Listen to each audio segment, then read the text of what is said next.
Lifestyle Television TV, brought to you by African American Lifestyle Magazine. I'm your host, Peter Waregi. I'm the publisher and CEO of the publication. As you already know, our magazine has 4 missions. Number 1, to inform you. Number 2, to empower you. Number 3, to inspire you. And last but not least, to get you connected. We will be bringing you programming that will help you improve your business, your personal health, your education, and most importantly, your own personal growth. Again, tune in.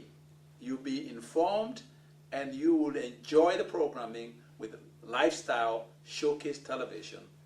God bless. Welcome to the Lifestyle Showcase TV by African American Lifestyle Magazine. My name is Peter Waregi. I'm the publisher and CEO of Lifestyle Magazine. Welcome tonight. We'll be back. Our guest tonight is Dr. Edgar B. Jackson, Jr. And we'll be here to talk to Dr. Jackson. Dr. Jackson is not a stranger in Cleveland. He's one of the prominent members and was recently featured on the Cleveland Who is Who. So we'll be back with Dr. Edgar B. Jackson in 1 minute.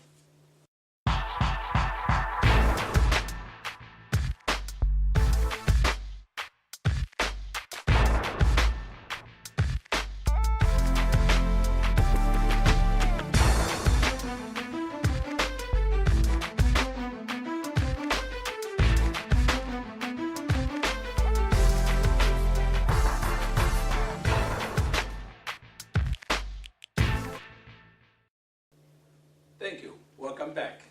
Our guest tonight is Dr. Edgar B. Jackson, Jr. Dr. Jackson, talk to us. I see now you're working for a company called EBJ and Associates. Tell us your name, who you work for. Welcome. Well, thank you, Peter. It's a joy to be with you tonight. Thank you. EBJ and Associates is a recently formed company that I formed when I retired from University Hospitals at the end of December last year. And the purpose of the company is primarily to coach, counsel, and advocate young talent in medical centers, especially physicians and administrators, so that they can thrive in what's often a complex environment, the hospital, the medical centers. And that's the primary focus of the company. Also, we offer strategic planning with about cultural intelligence and practicing medicine across cultural differences. So that's the purpose of that company.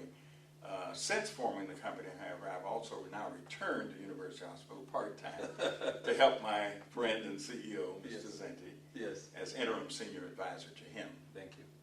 While a search is underway for my successor. Thank you. Well, I'll be asking a question on that because I know you retired before. They brought you back. You retired again, and you're back again. So this is going to be one of the questions I'm going to be posing at you. But Dr. Jackson, welcome. Can you tell us your history in the medicine in this area? What made you go into medicine? I had the story before when we were at the Cleveland Who is Who. I would like you to repeat it for our audience. What made you get interested in medicine? It happened when I was 8 years old in a small town in Arkansas. Okay.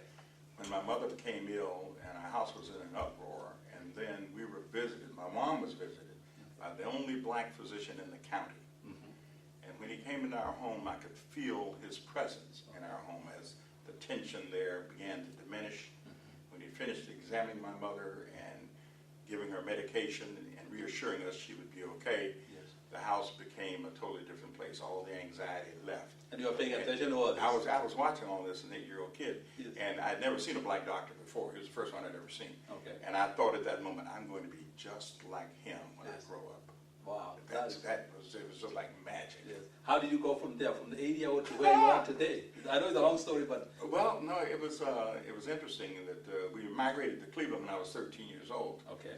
And I began to encounter some difficulty living in a different environment. I was in a segregated all-black environment in the South. Okay. And then to integrate into a larger society in an urban community presented its challenges for me for a while. But I was able to write things and finally get to college and get to Western Reserve for undergrad and medical school. Okay.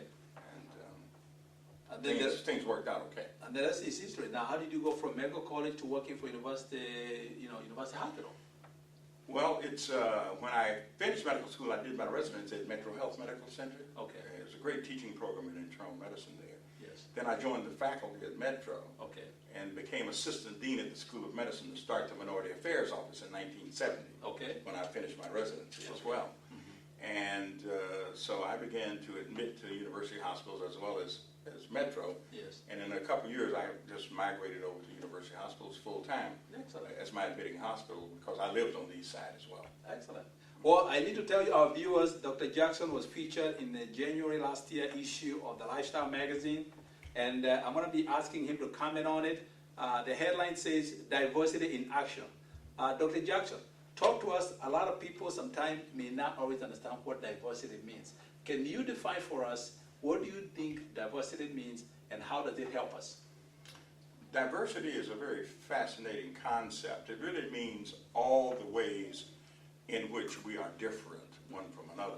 Okay. And it really means all differences. And the word I like with diversity is inclusion. Without inclusion, diversity has little meaning, I think.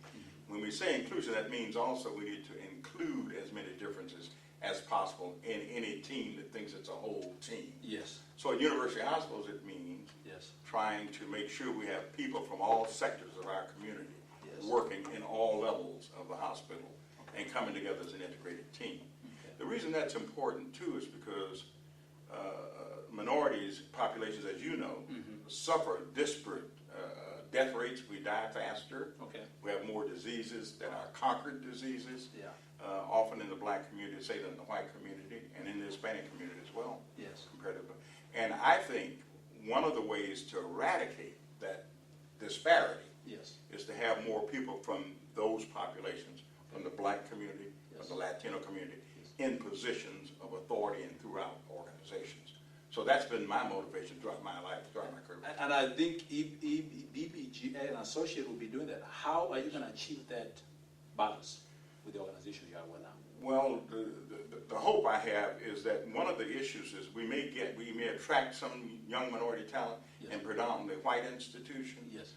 But often the barriers come up that discourage us, Okay. and then we wind up going to do something else. Okay. But I think I think with proper coaching, Yes. counseling, Yes. that young minorities can thrive in environments like that. And as I've learned over the 37 or 8 years. Yes. And the other thing is, how do you encourage institutions also to embrace what the initiative you're talking about? How do you encourage the institution to do that? It's very important. It's very slow. It's very deliberate. Okay. But I think you have to start at the top. You start with the board of directors Okay. and the chief executive officer. Okay. And if you can't, and that's where it has to start. They have to want the change. Okay. And somehow you have to build Yes. an argument that will create that desire in them if they don't already have it. Exactly. Where they understand they must change for their own benefit. This is interesting. Now, the other thing is that when I ask you, how do you leverage these differences to maximize high leverage in performing?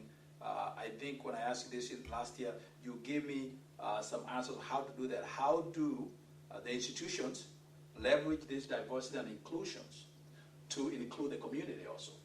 How do they do that? Yeah, I think you have to start with the premise that the more differences you can get Yes. into your decision making, the stronger your decision will be. There are a lot of data to support that. Okay. I don't know why we resist it, but there are a lot of data. Similarly, if you really want to serve a community, Yes. you have to engage that community That's and true. what it is they feel they need and want. Yes. They know better what they need and want than you do. That's true. So That's the key true. is how Yes. do you get them engaged? Yes. How do you get them to trust so they can truly communicate with you? That is interesting. That is very good. And expand a little bit on the University Hospital Initiative. I know that they have a meeting where all the leaders in different departments actually meet. I don't know how often they meet to discuss the progress they're making on diversity and inclusion. Can you expand on that a little bit? I know you've been part of it, and there was another doctor friend of yours who was also part of the diversity initiative. Yes, Dr. Grant as well. Dr. Grant. I remember Dr. Grant. Yes, what we decided to do at university hospitals, under the leadership of our